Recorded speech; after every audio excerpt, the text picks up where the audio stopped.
Let me continue a discussion I was having with myself. This is all for myself last night about how Gunpowder Fiction and Plot hosted another Biblio Obscura booktuber, and they had a discussion. They had kind of a free-ranging, casual discussion about uh, giving books by minority authors negative reviews. How you should do it, should you do it, what you should take into consideration. Are there things that you should take into consideration for that? Um, I think throughout the thing, at least from Nell, I got the sense of I'm still going to give negative reviews.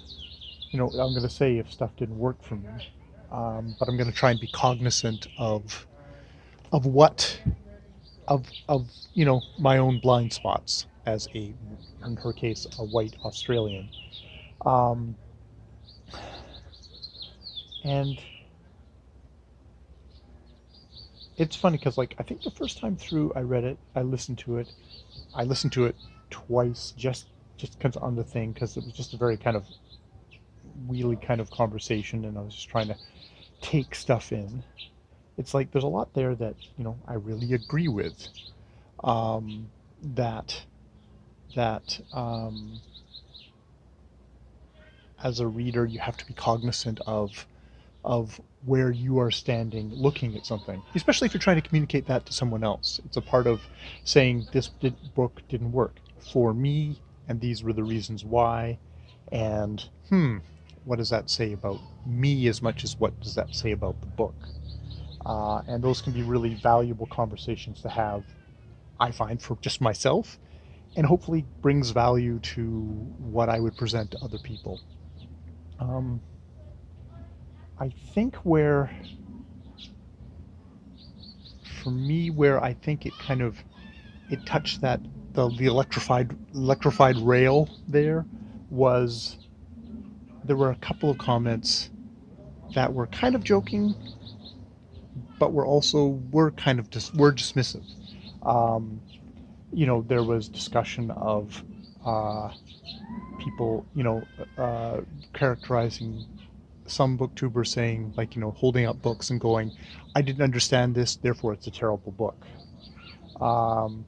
And you do, you do get those kind of reviews out there, and you have to, and to be honest, I feel like a lot of times that can be very quick roundups with booktubers who seem to read a ton of books but aren't really they're interested in showing you the book and saying hey, I like this or I didn't like it, but aren't really interested in getting into kind of the nitty gritty and maybe saying why they really love something or why they didn't like something. This coming from a guy who does super long reviews of books. It goes on at length about describing stuff and trying to weigh out positives and negatives, and doing a whole lot of plot summary and being very tedious. I'm still very much a beginner in trying to communicate how I feel about books in general, and then when you get into things that are more kind of complex and that to be honest, I'm in the middle of. I think it's Monkey Beach by Eden Robinson was a book that I reviewed, and that is about a native community not very far from me, not world geography thing, something that's within BC, and saying I enjoyed certain parts of the book, but that I didn't think it worked as well as a story. And one of the comments I got on that coming back at me was, well, I really appreciate that this book was actually presenting kind of the realities of native life, of representation, of culture, and I didn't feel like I was valuing that enough in my assessment. And to be honest, maybe I wasn't. Maybe that wasn't. I think when I come at a book, especially in that initial read, it's like, does the book engage me? Does the book work? Is there places where it really lags? Does it tell a good story? And there's a lot of ways that Rums is a really awesome author. There's just things that I found a bit of a failing in that book, and she's someone I'm looking forward to going on and reading more of. But I'm not of that community, so there's things that are not going to be as important to me. There's things that are not going to resonate as much. I'm going to be interested in, but I'm probably going to need other stuff along there to carry me along in the story. So there's that. And then Scott also made a joke, which I had, to be honest, I'd say at the time, I did take it as a joke. That, like, you know, there's some booktubers of very average intelligence, which, you know, it was kind of, I watched videos on Scott and Mel's channel. They could be snide and they make kind of quippy jokes. That's the kind of their humor. Unfortunately, I think in the context of this discussion, combined with the other comment, combined with, you know, stuff like saying like booktubers need to be more humble, which are all like, being more humble actually makes sense to me. It's something that I think it's always good to remind yourself of any book that, holy shit, someone got it together enough to form a story and get it published, whether independently or together, you know, with a publisher. It's like, that is far beyond my abilities, even for a shitty book, much less a book that is mostly successful or really successful. And, you know, and that's unfortunately with how our world is set up, that is even more so for somebody who comes from a minority, a native person in Canada. Writing a book has got to be about 5 or 10 or 100 times harder, with all the personal history, all the political history, all the social history, that is probably working actively to, they've got way more other things on their mind that they can't get it together. I have trouble getting it together, particularly in my life, just to make booktube videos. I can't imagine what it would be like if I had, you know, history of like my entire culture being under attack, being my pushed off land, all, you know, residential schools, alcoholism. Well, I know about alcoholism, but I only know alcoholism from one member of my family versus, you know, various things, drug addiction, mental health. You know, it's stunning that these people are doing it. That said, when you come to a book, you don't grade those things on a curve. You don't grade books on a curve. You grade. I'm not reviewing the author. I'm not reviewing the author's history. I'm reacting to the author's book. That's what I have in front of me. They did talk about like context, and I do think, I mean, one of the fun things about a book is like, oh, what is that? And looking it up, and discovering more stuff about a book. And I think that is a fun thing about being a reader. That doesn't have to be homework. There's in some ways that they were talking where it's like, well, there should be a proper reading list of how you read things. You have to read this before you can read this, before you can read this, which is interesting because in like a science fiction fantasy context, there was actually a thing of a lot of younger female fans, readers, coming into the field and getting told by a lot of grumpy old guys, well, it's like, you can't talk about this until you've read Heinlein and Asimov, and, you know, doing that is very much kind of gatekeeping, which was kind of rightly seen as kind of blocking them from the conversation, and not inviting in their perspective.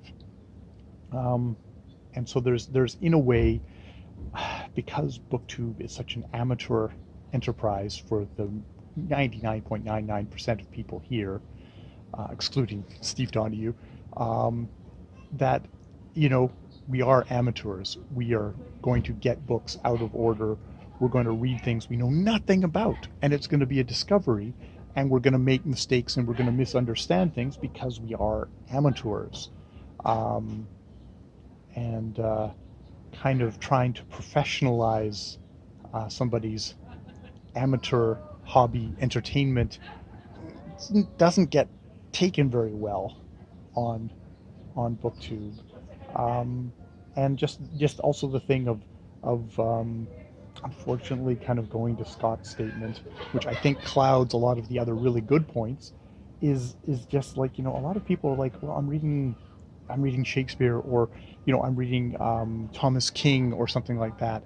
It's like, I'm not going to have all of them. I'm coming to these books to learn as a beginner, and being told that because I don't have all the required reading, I'm clueless, or I don't know, and maybe I shouldn't discuss this book, really feels like it's shutting people down. And I mean, yes, cry a river for white pain, but I mean, it's that balance of like what kind of place is Booktube? Is Booktube a place that only professionals who've done the proper reading in the proper way and are completely educated on the background and the experience of the people, or only have the experience, like only they're talking about own voice reviewers as well as own voice readers, writers, own voice readers as well as own voice writers. It's like, does that just become a thing where you're defeating the purpose of writing a book, which is to reach people outside of yourself? And that can mean outside of your culture. I think totally valid to write something that's like, you know what, I want to write the book for myself, that if I was 20, I would have wanted to read. That seems like that's like a recipe to make an amazing book. And that specificity, that that appealing to a very personal part of yourself, is paradoxically kind of universal. Is something that if you write to that self, there's going to be a lot of people who aren't that person, who are going to respond to that and are going to love that and are going to do it. And I mean, but just with all this, there's just the thing of also being mindful when you're reading a book that you need to be a sensitive, open reader. You need to be curious. You need to go, why didn't that work for me? Is it, and investigate. And that can make you a much, just very selfishly, can make you a better person, and hopefully make you a better person for people who are considered minorities around you. I mean, there's a lot of ways that, I mean, this is just really kind of European bullshit, kind of individualism stuff talking. It's like, we are all minorities of one, in our various ways, in our various experiences. No one can be inside of my head. No one can be inside of your head. But the best book can allow glimpses in, and talking about a text can be a way of glimpsing another person's mind as well. If I'm going to make a case for why I'm a booktuber, it's to try and express myself, to communicate myself to other people, and to also get the chance to get that from other reviewers, to pry open those bars of the individual and get to a wider culture, which, I mean, this discussion did. It's just unfortunate that I think there were things in it that just also set off alarm bells for people in ways that weren't that productive. Yeah, okay, I'm gonna stop there. It's just for myself, but it's good to think it through.